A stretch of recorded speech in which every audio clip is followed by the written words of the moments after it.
Vin, the other night was your first ever NCAA tournament game. I meant to talk to you about it, but it got a little hectic afterwards. What was that like, just finally getting to play in the tournament after a couple, tough years at the previous stops? Yeah, it was unbelievable. Just the atmosphere, just be able to say that I get to experience, playing in this type of tournament. This is something I've been kind of dreaming ever since I got to college. Just to be able to have this opportunity, all I can really do is just thank my Lord and Savior. And you're 1-0. 1-0, yeah. We're gonna keep it going like that. It kind of helped to already have a game under your belt in the tournament, coming in and playing a team that hasn't yet played in the tournament. Yeah, absolutely. We just want to continue to build off of what we did last game and just try to come in and just try to do the same thing. Trying to have a transition over and just keep building good habits, for us to win. I asked you the other night about how locked in you got. How much was that sort of the proof of what Hubert's been saying about being locked in at an exceptionally high level? How do you sustain that from Tuesday to tomorrow? Yeah, we're never satisfied. We just continue to put the foot on the gas. Just continue to build good habits and make good things on both ends of the floor. We're just trying to play at the highest level with the highest intensity and high energy.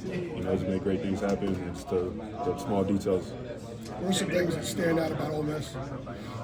Just their defense, that they turn guys over, just really they get out and transition as well when they turn the guys over. So we're just trying to take care of the ball and get good shots. The criticism that y'all got as a team after Sunday about whether you belonged or not, is that something you ignore? Do you use it as motivation? Is it a chip on your shoulder? How do you approach it? Yeah, I pay no attention at all to it. I'm just sticking with my guys and sticking with what's in front of me, just to be ready, be prepared for what's up ahead. Do you think y'all already proved you belonged with the way you played the other night, or is there still more to prove? I believe that we belong anywhere. The way that we play, the amount of belief and trust and capabilities and the heart that we have in this team, I believe we can play against anybody. What's the biggest difference between the team that you were at Clemson and the team you are now?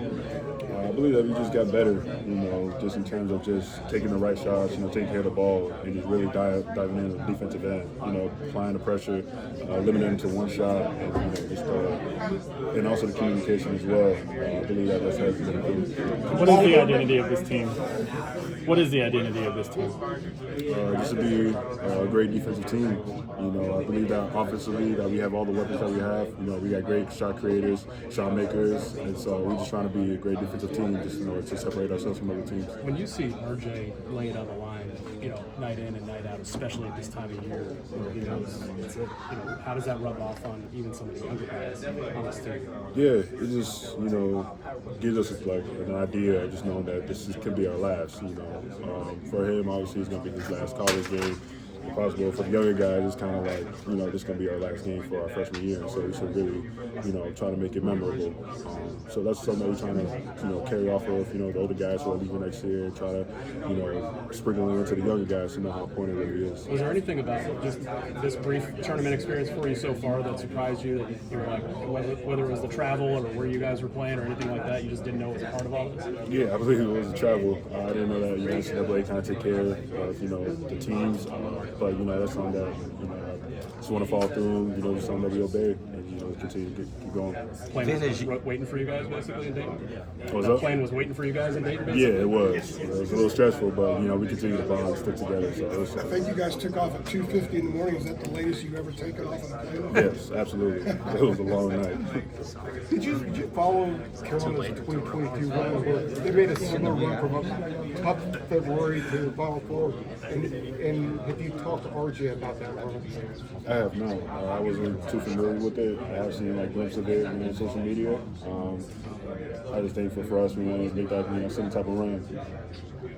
Vin, as you look at, for you personally, last 10 games, you've been in double figures every game. Can you point to maybe something that has gotten you to this level now of the consistency, ACC tournament, 3 straight double-doubles? You know what I mean? Like, what do you think has sort of maybe unlocked this part of your game personally, just with the production?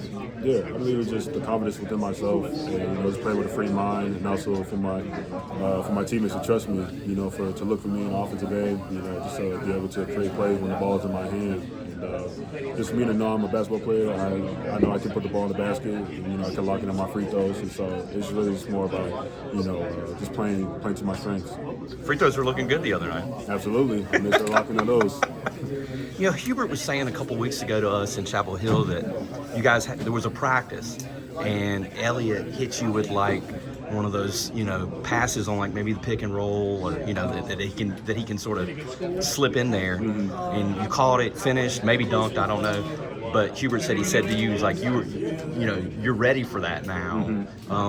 Do you remember that moment at all? Like him talking to you in the practice and saying like you knew that was coming? Yeah, I mean, there's moments like that in practice and even in games, just to expect the unexpected, especially with a great point guard like Elliott, just be able to define us during those those little slip-ins, and so just to be ready and have my hands up. So that's what the key is: expect the unexpected. Expect the unexpected. That's all in the mind.